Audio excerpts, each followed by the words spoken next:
Tú vienes, dices de dónde. No de dónde, general. ¿De cuándo? Me estás tomando el pelo, ¿verdad? Ni más faltaba, general. Vengo del siglo XXI. Viajé más de 60 años para hablar con usted hoy, 12 de octubre de 1958. Me estás tomando el pelo. Esto no puede ser posible. Es posible. Gracias a la televisión. La misma que usted trajo al país hace 4 años, en 1954, general Gustavo Rojas Pinilla.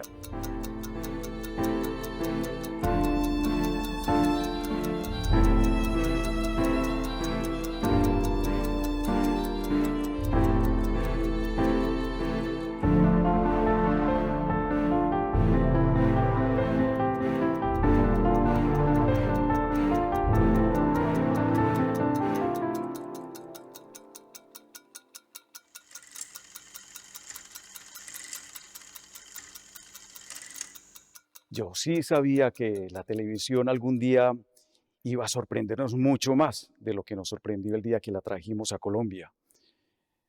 Me parece, me parece estar viendo a los hijos de muchos amigos míos como poseídos, sentados ahí frente a la televisión. Esos amigos eran sin duda muy poquitos. Una familia pobre de Colombia no tenía con qué comprar un televisor, general. ¿No es así? Sí, así era, pero con el tiempo muchas familias lograron acceder a ese medio. Ese y otros hechos nos demostraron que sí podíamos combatir la pobreza, uno de los dos grandes principios de nuestro gobierno, conformado por el binomio pueblo-fuerzas militares. Binomio, pueblo, fuerzas militares. Hablaremos de eso, pero venga, usted acaba de regresar de España, luego de 17 meses de exilio, desde cuando se vio obligado a dejar la presidencia en manos de la Junta Militar, el 10 de mayo del año pasado, 1957. Tenía que ser así, señor, tenía que ser así para calmar las cosas aquí en Colombia. Aunque en mi gobierno decretamos la amnistía para los alzados en armas, luego de mi reelección para el periodo 1954-1958, se creció una ola de violencia. Arreció la oposición de conservadores y de comunistas.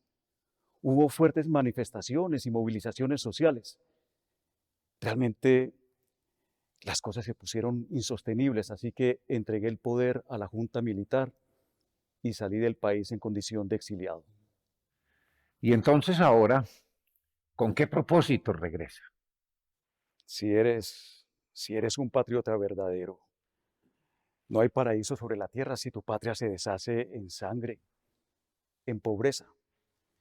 Y si las noticias que recibes de ella tienen el sabor de la ingratitud. Mire, señor, yo sufrí mucho, ¿sabe? Y este regreso no redime ese sufrimiento. Sé que me tienen preparado un juicio, será mañana, en 3 o 4 días tal vez, pero no me doblarán. Traigo un propósito de lucha con mucho acero por dentro, mi querido amigo. Eso suena a desafío, general Rojas. ¿Es correcto?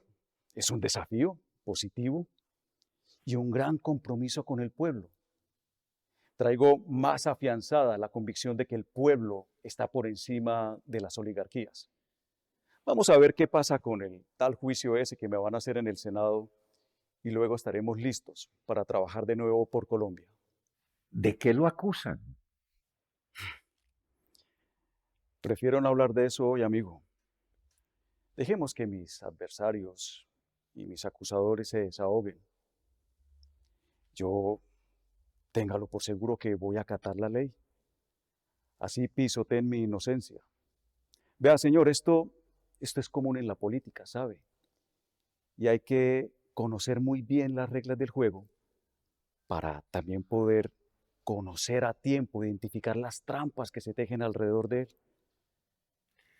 La prensa fue muy dura con usted y tuvo mucho que ver en el derrumbe de su gobierno, el mismo que dejó en manos de una junta compuesta por 5 militares que ya cumplieron su misión. Pero es que usted también fue muy duro con la prensa general, impuso la censura. Amigo, en mi gobierno promulgamos y promovimos la convicción de que la prensa es libre, pero responsable. Le pregunto, señor, ¿ante quién debe ser responsable la prensa? ¿No se supone que debe serlo ante el pueblo, que es a quien defiende? Y le pregunto, ¿de qué prensa libre estamos hablando cuando está atada a ideologías políticas? Entonces es natural, es lícito que un gobierno defienda sus proyectos, sobre todo cuando le están poniendo palos en el camino. Proyectos como los nuestros, que con justicia social pretendían acabar con dos de los grandes males de este país, la violencia, la pobreza. El gobierno es la autoridad, señor. Tiene que defender sus acciones, sobre todo si van en beneficio del pueblo, de la nación. Cerrando periódicos, General Rojas. Si son un obstáculo políticamente calculado contra un gobierno bien intencionado, en ese caso sí, esa prensa.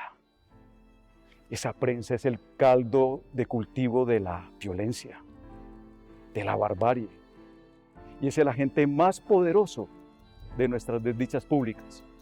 Y me refiero a una violencia atizada por un bipartidismo fanático, por los jefes de esos partidos, por los dueños de esos periódicos de uno u otro partido.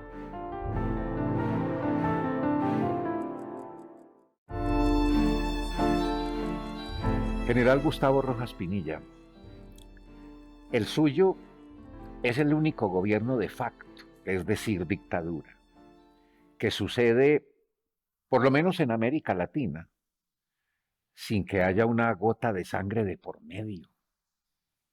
¿Cómo ocurrió eso? ¿Cómo se tomó el poder? El país estaba sumido en el estupor. La violencia bipartidista era cada vez más cruel, más sangrienta. Al presidente Laureano Gómez, la situación, el país se le estaba saliendo de las manos. Y eso lo sabían tanto líderes liberales como conservadores no laureanistas. Líderes como el expresidente Mariano Ospina Pérez, el presidente interino Roberto Urdaneta Arbeláez, quien ejercía el cargo porque el titular Laureano Gómez estaba enfermo, el dirigente conservador Gilberto Alzate Avendaño, el líder liberal y actual presidente Alberto Lleras Camargo. Es correcto, señor. Es correcto. Y muchos otros. Muchos. Sería largo de mencionar. Bien sabido era de policías que le colaboraban a grupos de bandoleros en distintas zonas del país. La agenda gubernamental estaba prácticamente estancada a causa del aumento desquiciador de la violencia. Imagínese, colombianos liberales matando a colombianos conservadores por mero credo político y viceversa. El aumento del bandolerismo, la aparición de guerrillas en los llanos orientales y en otras regiones de la patria. Bien, general Rojas Pinilla, pero ¿cómo se tomó el poder? ¿Cómo sucedió eso sin que hubiese disparos, muertos, heridos, como siempre ocurre cuando hay golpe de Estado? A ver, porque no hubo nada de eso sería por lo que el expresidente Darío Chandía calificó su golpe como golpe de opinión. Sin duda alguna yo tenía no solamente el apoyo de los militares, sino del pueblo entero. Mire, a finales de mayo de 1953, hace solo 5 años, todos sentíamos como si algo nos fuera a explotar al lado. Ya había cosas conversadas para junio, ¿sabe? Sin fecha determinada. El gobierno ya se la solía. Entonces, por orden del presidente Laureano Gómez, que fueron ejecutadas por el doctor Urdaneta, yo debía viajar a Estados Unidos y luego a Alemania. Y sí, a Estados Unidos viajé, representé al país en la Junta Interamericana de Defensa y cuando iba para Alemania, en el aeropuerto, decidí no abordar el avión. Decidí regresar a Colombia porque me enteré que la intención era alejarme de las Fuerzas Armadas. Y luego usted viajó a su finca en Melgar, Tolima, supuestamente a descansar, pero allá lo único que hizo fue estar pendiente de un aviso previamente arreglado para que usted volviera a Bogotá a tomar el poder. Sí, señor. 13 de junio de 1953. En la mañana aparece el presidente Laureano Gómez retomando el poder. Nombra nuevo ministro de Gobierno, nuevo ministro de Defensa. Me destituye como comandante supremo de las Fuerzas Armadas. Nombra a otra persona en su reemplazo. Las fuerzas militares no reconocen el nombramiento del nuevo comandante. Entonces, esa tarde regreso yo a Bogotá. Tomo el poder en nombre de las Fuerzas Armadas de Colombia, nombramiento que es refrendado por la Asamblea Nacional Constituyente que el mismo doctor Laureano Gómez instauró. Así iniciaba el gobierno del binomio pueblo-fuerzas militares. En el discurso de posesión usted dijo, no más sangre, no más depredaciones a nombre de ningún partido político, no más rencillas entre los hijos de la misma Colombia inmortal. Paz, derecho, libertad. Libertad y justicia para todos, sin discriminaciones, y de preferencia para las clases menos favorecidas de la fortuna, para los obreros y menesterosos. La patria no puede vivir tranquila mientras tenga hijos con hambre o desnudez.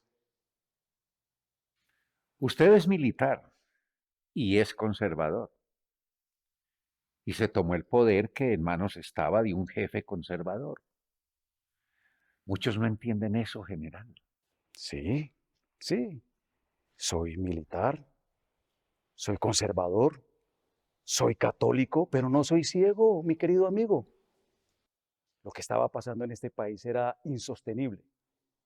Había que traer por encima de cualquier cosa la justicia social, porque sin ella no hay paz, no hay libertad, y aún somos un país sin justicia social. Su gobierno ha sido calificado por sus críticos y opositores como bonapartismo, dicen unos. Cesarismo, señalan otros. Se entiende que cesarismo es el poder en manos de una sola persona con aureola de héroe que llega para regenerar la sociedad o conjurar hipotéticos peligros internos y externos. La violencia, la terrible violencia desatada por el intolerante bipartidismo y la pobreza, fruto históricamente del poder en manos de la clase económicamente privilegiada. Eso no son situaciones hipotéticas, señor, no aquí en Colombia. También su gobierno ha sido tachado de populista. A ver, usted y yo comenzamos esta conversación hablando de la llegada de la televisión a Colombia, ¿recuerda? Claro, Bueno, muy bien. Pues precisamente fue mi gobierno el que trajo ese medio de comunicación y le voy a dar más datos. Creamos el SENA, el Banco Popular, el Banco Ganadero. Terminamos las obras del ferrocarril del Atlántico. Pavimentamos la mayor parte de las carreteras troncales de este país. Terminamos Acerías Paz del Río. Construimos el hospital militar. Fortalecimos la educación, fortalecimos las comunicaciones. Óigame bien. Y consolidamos el voto femenino en Colombia. ¿Es eso populismo, señor?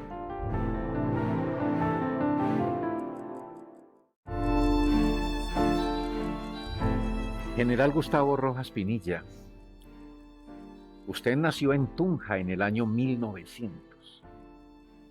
Estamos en 1958, tiene la edad del siglo y su carrera ha sido casi maratónica. A los 15 años ya era normalista. A los 27, ingeniero civil. A los 32, capitán del ejército. Fue general a los 49 años de edad.